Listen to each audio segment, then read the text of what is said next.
अस्सलाम वालेकुम नाज़रीन, इफ़ो किचन से मैं हाज़िर हूँ। तो मैं आज आपके लिए लेकर आई हूँ आलू के कबाब। आलू के कबाब जो मैं हमारे घर बेसन लगा के फ्राई होते हैं, अंडा लगा के भी फ्राई करते हैं, लेकिन मेरे बच्चे बेसन वाले पसंद करते हैं। तो मैं आपको बताती हूँ, शुरू करते हैं अल्लाह का नाम लेकर। ये 2 किलो आलू हैं, इसको मैंने बॉयल करके मैश कर लिया बाद। और ये हरा धनिया है, आधी प्याली हरा धनिया बारीक काट लिया है। ये 10 से 12 अदद हरी मिर्चें हैं जो चॉप कर ली हैं। ये चाट मसाला है 2 टेबल स्पून। ये 1 टेबल स्पून। ये कुटी हुई लाल मिर्च है, कुटी हुई सुरख मिर्च जिसे दड़ा मिर्च कहते हैं, 2 टेबल स्पून। नमक 2 टीस्पून। चावल का आटा 3 से 4 टेबल स्पून। साबुत धनिया 3 से साबुत धनिया और सफ़ेद ज़ीरा, ये भी मैंने पीस के रखा हुआ है मोटा मोटा दरदरा करके, ये भी 3 से 4 टेबल स्पून। तो ये सब चीज़ें जाएंगी। और ये 2 अंडे हैं और ये बेसन है। ये चीज़ें तो इसके अंदर जाएंगी और ये बेसन ऊपर से इसको लगा के फ्राई करना है। ये बेसन में भी हम नमक और पिसी हुई मिर्च ऐड करेंगे जब इसका घोल तैयार करेंगे। और इसमें अंडा जाएगा, 1 जाए या 2 जाए, आपकी मर्ज़ी है, 1 भी डल सकता है। तो इस तरह ये टिक्कियाँ फ्राई होंगी। तो मैं पहले आपको बता देती हूँ। ये इसके अंदर गया हरा धनिया,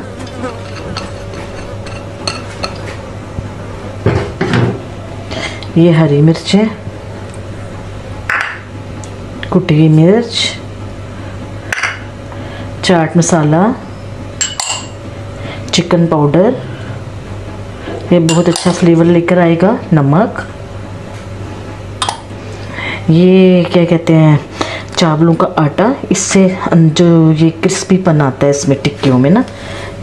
मेरी जो वो गई है शामी कबाब की रेसिपी, उसमें भी आपने देखा होगा मैंने डाला है।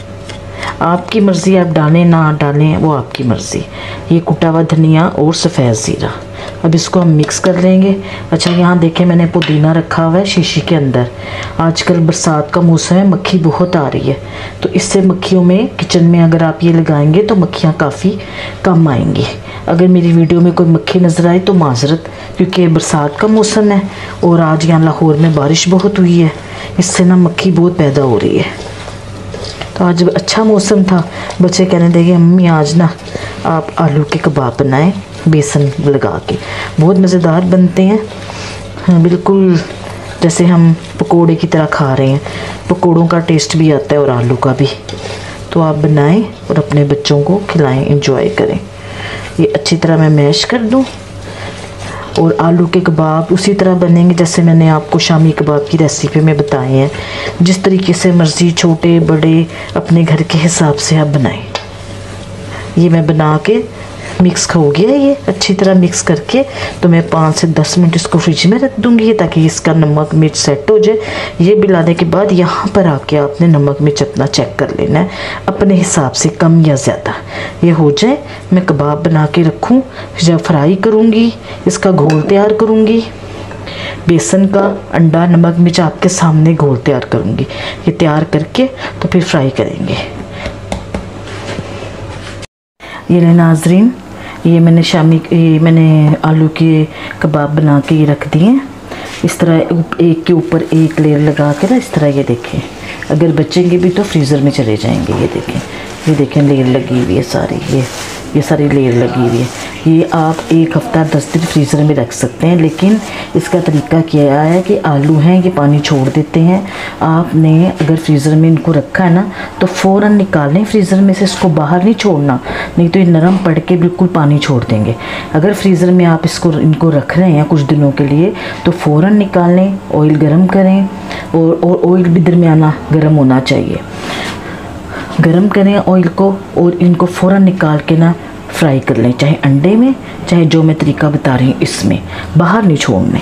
अच्छा, ये देखें ये बेसन है, इसमें ये 1 टेबल स्पून पिसी हुई मिर्च आएगी ताकि जो ऊपर इसके लेयर लगे बेसन की उसमें भी नमक मिर्च होना चाहिए। ये 1 टीस्पून नमक की जाएगी, आप अपने हिसाब से कम ज़्यादा कर सकते हैं।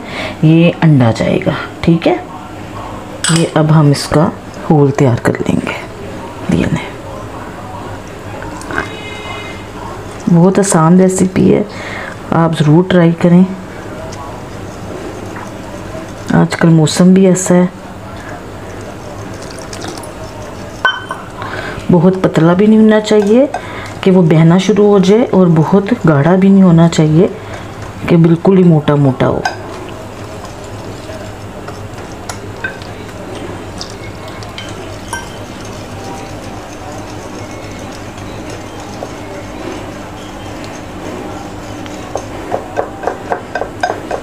आपकी मर्ज़ी, आप अंडा लगा के फ्राई कर लें।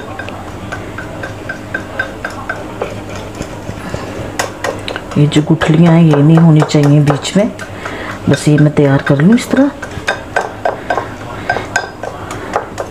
ये 1 कप बेसन है।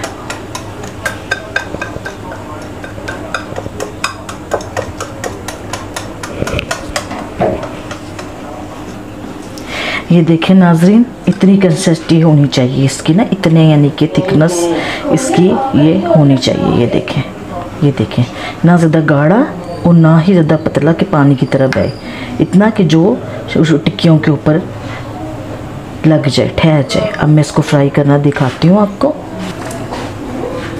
ये नाज़रीन, इस तरह हमने आराम से आप फ्राई करें।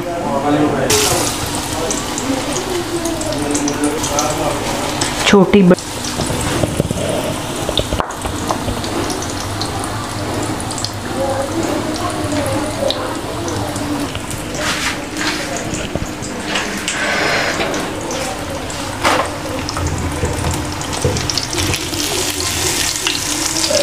पलटना देख कर दिखाओ, पलटना दिखाओ।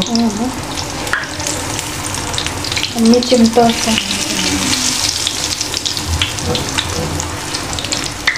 इस तरह आप पलटते जाएं, इंशाल्लाह बिल्कुल सही बनेंगे। ये देखें, ठीक है। आपने इनको ज़रा करारे करारे रखना है, ये नहीं कि थोड़ा सा डार्क की तरफ ले आना है, फिर ये अच्छी लगती हैं।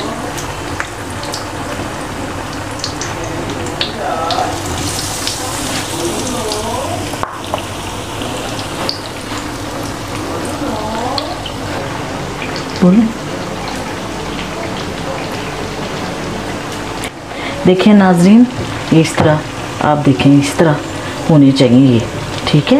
ये इस तरह होने चाहिए, ये देखें इस तरह होने चाहिए, ना ये टूटेंगे ना कुछ, ये बिल्कुल कुरकुरे हैं, बिल्कुल कुरकुरे हैं ये।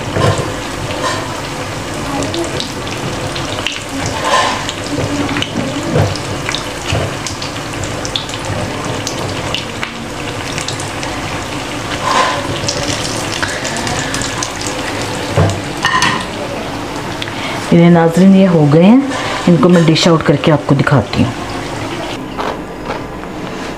कह नाज़रीन, मैंने डिश आउट कर दिया।